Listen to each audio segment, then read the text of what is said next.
تو خیر یہ آخری جمعہ ہے اور چند دنوں کے بعد بلکہ اگلے ہفتے تقریباً بدھ یا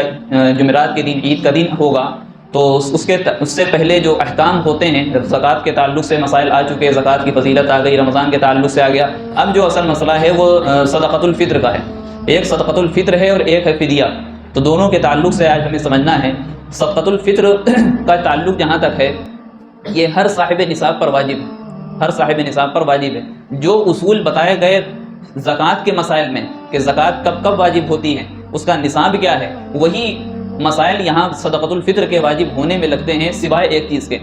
زکوٰۃ کے مسائل میں یہ بتایا گیا تھا کہ زکوٰۃ جب واجب ہوگی جب کسی کے پاس نصاب کے بقدر مال ہو اور اس مال پر ایک سال گزر جائے، جس کو حولان حول کہتے ہیں، جس کو حولان حول کہتے ہیں۔ لیکن صدقۃ الفطر میں مسئلہ یہ ہے کہ اس میں سال کا گزرنا شرط نہیں۔ اگر عید کے دن کسی کے پاس صبح صادق سے پہلے بھی مال آ گیا اور وہ صاحب نصاب بن گیا تو اس کے اوپر صدقۃ الفطر واجب ہو جاتا ہے، اس کے اوپر صدقۃ الفطر واجب ہو جاتا ہے۔ صدقۃ الفطر اور کس پر واجب ہوتا ہے تو اس میں 3 شرطیں بتائی گئی ہیں، مسلمان ہو، عاقل ہو اور آزاد ہو۔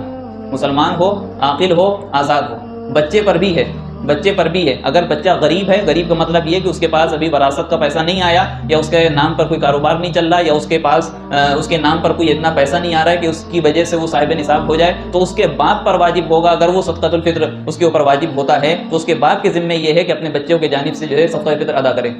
اور اگر بچہ خود مالک نصاب ہے، جو کہ ہوتا ہے لیکن کم ہوتا ہے، تو اس کے مال سے صدقۃ الفطر کا نکالنا واجب ہوگا، صدقۃ الفطر کا نکالنا واجب ہوگا۔ لہٰذا یہ 3 شرطیں ہیں، مسلمان ہو، عاقل ہو اور آزاد ہو۔ آج غلاموں کا سلسلہ نہیں، لہٰذا اس پر بات کرنا ہی بیکار ہے۔ اب سمجھنا یہ ہے کہ صدقۃ الفطر ادا کس طریقے سے کیا جاتا ہے، کون کون سی چیزیں ہیں۔ تو سب سے پہلے جو عام طور سے ہم لوگ ادا کرتے ہیں، یا یہ کہا جائے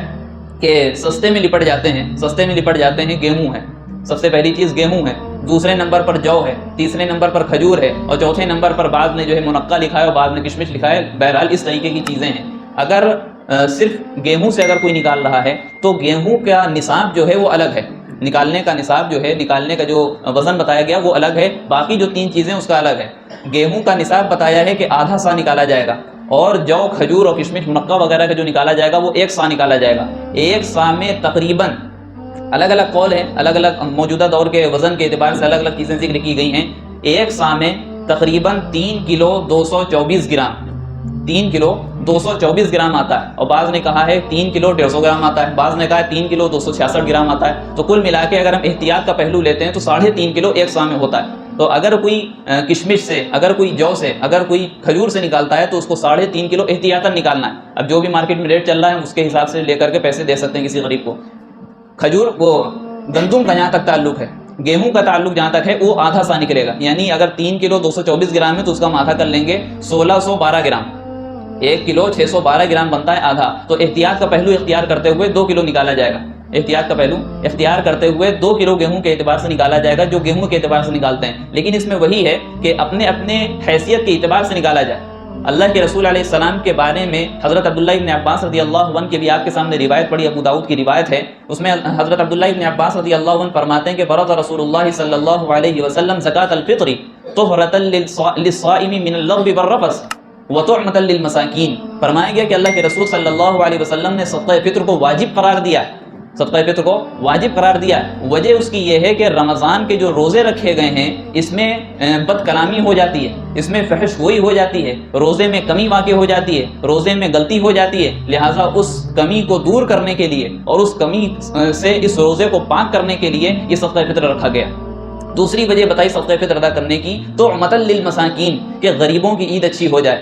فقیروں کی عید اچھی ہو جائے۔ فقیروں کا مطلب جو ہم نے پچھلے ہفتے بتایا، فقیر ہر وہ نہیں جو ہمارے یہاں آ رہے ہیں، تو غریبوں کی عید اچھی ہو جائے، جن کے گھر میں عید اچھا بنانے کے اہتمام کا پیسہ نہیں ہے، یا اہتمام کرنے کے لیے ان کا اتنی حیثیت نہیں، استطاعت نہیں ہے، تو اگر ہم صدقہ فطر نکالیں گے تو ان کی عید اچھی ہو جائے۔ اب ہم کو سوال اپنے آپ سے یہ کرنا ہے کہ اگر ہم گیہوں کے اعتبار سے 2 کلو کے گیہوں کے اعتبار سے اگر ہم صدقہ فطر ہر کوئی نکال رہا ہے، چاہے وہ حیثیت والا ہو چاہے وہ حیثیت والا نہ ہو، چاہے وہ کروڑ پتی ہو چاہے وہ جو ہے صرف 52.5 تولہ چاندی نصاب کے بقدر اس کے پاس مال ہو، اگر ہر کوئی گیہوں کے اعتبار سے نکالے گا 60 روپے 70 روپے نکالے گا، تو آپ خود بتائیے، آپ خود اندازہ لگائیے کہ 60 روپے 70 روپے میں کس غریب کی عید اچھی ہو رہی ہے، کس غریب کی عید اچھی ہو رہی ہے۔ تو ہم کو سمجھنا چاہیے کہ جس مقصد کے تحت یہ صدقہ فطر کو واجب قرار دیا گیا تھا، اس مقصد کو اگر وہ مقصد اگر پورا نہیں ہو رہا ہے تو ہمارا عمل کرنا پھر کیا فائدہ مند ہے، تو ہم کو اس مقصد کو سامنے رکھنا ہوگا جس مقصد کے تحت باقاعدہ یہ فرض کیا گیا اور اللہ کے رسول صلی اللہ علیہ وسلم نے واجب قرار دیا، اور یہ واجب اللہ کے رسول کی حدیث سے ثابت ہے اس لیے واجب، ورنہ اصل میں یہ فرض ہے۔ اس کے عقیدہ اس کے عقیدے کے تعلق سے اس میں فرق ہے کہ اگر فرض کو کوئی فرض نہیں مانے گا تو وہ کافر ہو جائے گا، لیکن واجب کو اگر کوئی واجب نہیں مانے گا تو وہ فاسق ہو جائے گا۔ فرق صرف اتنا ہے کہ زکوٰۃ کی فرضیت قرآن سے ثابت ہے اور صدقہ فطر کی فرضیت جو ہے وہ احادیث سے ثابت ہے۔ صدقہ فطر کی فرضیت احادیث سے ثابت ہے، لہذا جو احادیث سے ثابت جس کی فرضیت ثابت ہوتی ہے اس کو واجب کا درجہ قرار دیا جاتا ہے۔ تو یہ چند چیزیں تھیں جو ہمیں سمجھنا چاہیے اور اپنے وقت پر نکالنا چاہیے۔ صدقہ فطر واجب کب ہوتا ہے؟ واجب کی جو گھڑی ہے وہ عید کے دن صبح صادق ہے، عید کی نماز کے لیے نکلنے سے پہلے ادا کر دیا جائے، لیکن بہتر اور مستحسن اور افضل عمل یہ ہے کہ رمضان کے مہینے میں ہی دے دیں۔ کیوں؟ کیونکہ ابھی آپ کے سامنے ہم نے دو مصلحتیں رکھی، ایک مصلحت یہ ہے کہ روزہ رکھنے کی وجہ سے ہمارے روزوں میں جو کمی کوتاہی ہو گئی وہ دور ہو جائے، اس سے ہمارا روزہ پاک و صاف ہو جائے، اور دوسری چیز طعمۃ للمساکین کہ غریبوں کی عید اچھی ہو جائے، ان کے گھر میں کچھ کھانے کے لیے سامان اور پہننے کے لیے کپڑے آ جائیں، ان کے بچوں کی عید اچھی ہو جائے، یہ مقصد ہے۔ تو یہ مقصد جب پورا ہوگا جب ہم رمضان کے مہینے میں نکالیں گے، لہذا اس کو افضل قرار دیا ہے۔ اور اس میں بھی افضل یہ ہے کہ ہم گیہوں خرید کر کے نہ دیں بلکہ پیسے دے دیں۔ عام طور سے یہی ہوتا ہے، گیہوں کون لے کر کے دے رہا ہے؟ تو عام طور سے جو ہوتا ہے کہ اس کا قیمت ادا کر دینا، اس کے جو ہے باقاعدہ پیسہ ادا کر دینا، یہ زیادہ مناسب ہو، یہ زیادہ بہتر ہے مقصد کے حصول کے لیے۔ اب آخری سوال یہ آتا ہے کہ صدقہ فطر کس کو دے سکتے ہیں؟ تو وہی چیزیں جو زکوٰۃ میں ہم نے بتائی تھی پچھلے ہفتے، زکوٰۃ جن لوگوں کو دے سکتے ہیں، قرآن نے جو ذکر کیا ہے وہ 8 لوگوں کو ذکر کیا ہے، بھی آپ کے سامنے آیت پڑھی، انما الصدقات للفقراء والمساکین والعاملین علیہ، پوری آیت ہے اخیر تک کے۔ تو موجودہ اعتبار سے اس میں 3 لوگ زیادہ نظر آتے ہیں، مستحق نظر آتے ہیں، اور چوتھا بھی ہے لیکن وہ بڑے ہی کم شاذ و نادر کہیں دکھائی دیتے ہیں، ایسا واقعات پیش آتے ہیں۔ تو پہلا جو شخص ہے جس کو صدقہ فطر کی رقم دی جا سکتی ہے وہ فقیر ہے۔ فقیر وہ جس کو شریعت نے فقیر کہا ہے، مطلب یہ فقیر کا کہ اس کے پاس کھانے پینے کے صرف اسباب ہوں، وہ 2 ٹائم کھانا کھا سکتا ہو، اور اس کی گھر کی گاڑی جو ہے وہ اس طریقے سے چل رہی ہو کہ اس کے پاس ضرورت سے زائد کوئی سامان نہ ہو، اس کے پاس کوئی فالتو کی زمین نہ ہو، اس کے پاس کوئی مکان نہ ہو، اس کے پاس ایسی گاڑی نہ ہو جو استعمال میں نہیں آتی، اس کے پاس کوئی ایسا مہنگا سامان گھر میں نہ ہو جو سال بھر پڑا رہتا ہو لیکن استعمال میں نہیں آ رہا، صرف اس کے پاس وہ چیزیں ہیں جو ضرورت میں آتی ہیں، بنیادی ضرورتوں میں اس کا استعمال کرتا ہے، لہٰذا ایسے شخص کو فقیر کہا جاتا ہے اور ایسے شخص کو صدقہ فطر کی رقم دی جا سکتی ہے۔ دوسرا شخص ہے جس کو شریعت نے کہا ہے اور قرآن نے کہا ہے للمساکین، مسکین کو دیا جا سکتا ہے، صدقہ فطر کی رقم کو دی جا سکتی ہے۔ مسکین کس کو کہتے ہیں؟ مسکین کہتے ہیں کہ جس کے پاس کھانے پینے کے بھی لالے پڑیں، جس کے پاس ضرورت کا سامان بھی میسر نہ ہو، جس کے پاس اپنے آپ کو اپنے بدن کو چھپانے کے لیے کپڑا بھی موجود نہ ہو، تو ایسے شخص کو مسکین کہتے ہیں، ایسے شخص کو بھی جو ہے زکوٰۃ دی جا سکتی ہے۔ تیسرا شخص جو آج کے دور میں ملتا ہے وہ قرض دار۔ ہم نے بتایا تھا کہ اس کے پاس بھلے ہی موبائل کتنا مہنگا ہو، بھلے ہی وہ کتنی مہنگی گاڑی سے چلتا ہو، بعض لوگ کمنٹ کر دیتے ہیں کہ یہ اتنی مہنگی گاڑی سے چلنے لیکن زکوٰۃ نہیں دیتے ہیں، بھائی وہ اس کا مسئلہ ہے، وہ خود اپنے آپ کو دیکھے اور اللہ کو دیکھے، وہ اس کے اور اللہ کے درمیان کا مسئلہ ہے، اللہ زیادہ بہتر جانتا ہے، وہ زیادہ جانتا ہے، وہ اس کو چاہیے کہ اپنے علماء سے رابطہ کرے اور مسائل کو جان کر کے صدقہ اور زکوٰۃ باقاعدہ نکالے۔ ہم کسی کو دیکھ کر کے کمنٹ نہیں کر سکتے کہ اتنی مہنگی گاڑی میں چل رہا ہے لہٰذا اس کے اوپر زکوٰۃ فرض ہے، کیا پتہ جتنی مہنگی گاڑی ہے اس سے زیادہ کا قرضہ ہو اس کے اوپر، لہٰذا اگر کسی کے اوپر قرضہ ہے تو اس قرضے کو مائنس کیا جائے گا، اس کے بعد صدقہ فطر کی رقم نکالی جائے گی یا اس کے بعد زکوٰۃ کی رقم نکالی جائے گی، تو قرض دار کو بھی صدقہ فطر کی رقم دی جا سکتی ہے۔ اور چوتھی چیز جو عام طور سے ہم نے بتایا کہ آج کل دیکھنے کو نہیں ملتی ہے، وہ مسافر، غریب مسافر، اگر کوئی دوسرے شہر میں گیا ہے اور وہاں جا کر کے اس کے رہنے کا انتظام اور واپس گھر جانے کا انتظام ختم ہو گیا،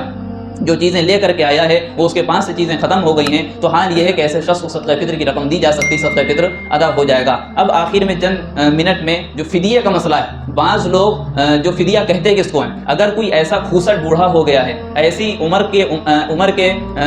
پیمانے کو پہنچ گیا ہے، عمر کے آخری مرحلے میں ہے کہ اب اس کے اندر طاقت کے آنے کا کوئی امکان ہی نہیں ہے، اب معلوم ہے کہ اس کا آخری عمر چل رہی ہے، اب اس کو جو ہے دنیا سے جانا ہے، اب اس روزہ رکھ نہیں سکتا، نہ سردی میں رکھ سکتا نہ گرمی میں رکھ سکتا، لہٰذا ایسا شخص اپنے روزے کی فرضیت کو ثابت کرانے کے لیے جو غریبوں کو جو ہے باقاعدہ رقم دیتا ہے، یا ایک صدقہ فطر کی رقم دیتا ہے، یا ایک روزے کے بدلے میں 2 ٹائم کسی غریب مسکین کو جو ہے پیٹ بھر کر کے کھانا کھلاتا ہے، اس کو کہتے ہیں فدیہ۔ دوسرا شخص کون فدیہ ادا کر سکتا ہے؟ کوئی ایسا بیمار ہو کہ ڈاکٹر نے بھی جواب دے دیا ہو کہ اب ان کے صحیح ہونے کی امید نہیں ہے، ان کے صحیح ہونے کی امید نہیں ہے۔ ہم یہ نہیں کر سکتے کہ اس رمضان میں ہم بیمار ہیں تو ہم فدیہ دے کر کے اپنی جان چھڑا لیں، ایسا نہیں کر سکتے۔ اگر ہم اس رمضان میں بیمار ہیں اور ہمیں امید ہے کہ ہم چند مہینوں میں یا چند دنوں میں ٹھیک ہو جائیں گے تو ہم کو قضا رکھنی پڑے گی بعد میں جا کر کے، ہم کو عید کے بعد جب بھی ہم ٹھیک ہو رہے ہیں تو ہم کو قضا کرنی پڑے گی۔ لیکن اگر ایسے بیمار ہو گئے کہ ٹھیک ہونے کی کوئی امید ہی نہیں ہے، تب ایسا شخص باقاعدہ فدیہ دے سکتا ہے، اور فدیے میں ہم نے بتایا یا تو 2 ٹائم ایک غریب کو کھانا کھلایا جائے گا، اور یا تو پھر ایک صدقہ فطر کی رقم دی جائے گی، یعنی آدھا سا گیہوں یا 1 سا جو کے اعتبار سے دی جائے گی۔ تو اس میں جو ہم کو سمجھنے کی ضرورت ہے، یہی مین چیز ہے کہ جو لوگ بیمار ہوتے ہیں تو ان کو مسئلہ یہ ہوتا ہے کہ شروع میں بیمار ہوئے تو اپنی بیماری میں اس طریقے کے پڑ گئے کہ ان کو فدیہ کی پھر یاد نہیں آتی، ان کو فدیہ کا مسئلہ نہیں پتہ ہوتا، لہٰذا فدیہ کا مسئلہ بھی معلوم ہونا ضروری ہے۔ اور ایک روزے کے بدلے میں ایک، اسی طریقے سے نماز کا مسئلہ ہے۔ اگر کوئی شخص نماز تو بہرحال یہ ہے کہ آپ جس حالت میں نماز آپ کو پڑھنی ہے، وضو نہیں کر سکتے تیمم کریے، کھڑے نہیں ہو سکتے بیٹھیے، بیٹھ نہیں سکتے لیٹ کے پڑھیے، اشارے سے پڑھیے، نماز تو آپ کو پڑھنی ہے۔ لیکن نماز اگر کسی نے نہیں پڑھی، اللہ نے آخری ٹائم اس کو توفیق دی، اس کو خیال ہوا، لہٰذا اگر وہ وصیت کر کے جاتا ہے اور کہتا ہے کہ میری فلاں نمازیں قضا ہیں، اس کی طرف سے فدیہ نکال دیا جائے، تو اس کے بعد جو بھی علماء سے مل کر کے مسائل معلوم کر لیں، وراثت کے جو مسائل ہیں کہ اس کے کفن دفن کا پیسہ نکالا جائے گا، پھر اس کے مال جو باقی رہے گا اس میں 1/3 میں سے اگر فدیہ ادا ہو جاتا ہے تب ہم فدیہ ادا کریں گے، ورنہ اس وصیت کو پورا کرنا وارثین پر واجب نہیں ہے۔ اگر کوئی وارثین خود سے دینا چاہے تو دے سکتا ہے، کوئی حرج نہیں۔ دوسرا مسئلہ نماز کے تعلق سے بھی سمجھتے چلیے کہ نمازوں کا جب فدیہ نکالا جاتا ہے تو 5 نماز کا نہیں نکالا جاتا، بلکہ 6 نماز کا نکالا جاتا ہے، 5 فرض نماز اور 1 وتر واجب کی نماز، 1 وتر واجب کی نماز کا بھی فدیہ نکالا جاتا ہے، اور یہ 6 کل نمازیں ہوتی ہیں، اور 6 نمازوں کو بھی فدیہ وہی ہے کہ ایک نماز کے بدلے میں یا تو ہم 1 صدقہ فطر کی رقم دے دیں، یا ایک نماز کے بدلے میں ایک مسکین کو 2 ٹائم کھانا پیٹ بھر کر کے اوسط درجے کا کھلا دیں جو ہم خود کھاتے ہیں اور استعمال کرتے ہیں۔ تو یہ چند چیزیں تھیں فدیے کے تعلق سے، اور صدقہ فطر کے تعلق سے ہم کو معلوم ہونا چاہیے کہ جو ہم صدقہ فطر ادا کرتے ہیں اس کے ذریعے سے ہمارے ہی روزوں میں جو کمی واقع ہو گئی ہے، جو کمی بیشی ہو گئی ہے پورے رمضان میں، وہ اللہ تعالیٰ اس کی برکت سے دور کر دیتے ہیں، اور غریبوں کی باقاعدہ اس سے عید اچھی ہو جاتی ہے۔ اللہ تعالیٰ سے ہم دعا کرتے ہیں کہ اللہ تعالیٰ ہم سب کو کہنے سننے زیادہ عمل کی توفیق عطا فرمائے، ہم سب کے روزوں کو قبول فرمائے، ہم سب کے قیام کو قبول فرمائے، اور ٹوٹی پھوٹی عبادتوں کو قبول فرمائے۔ آمین وآخر دعوانا الحمدللہ رب العالمین۔ ویڈیو اگر اچھی لگی ہو تو لائک کریں، شیئر کریں، اور چینل کو سبسکرائب کرنا نہ بھولیں،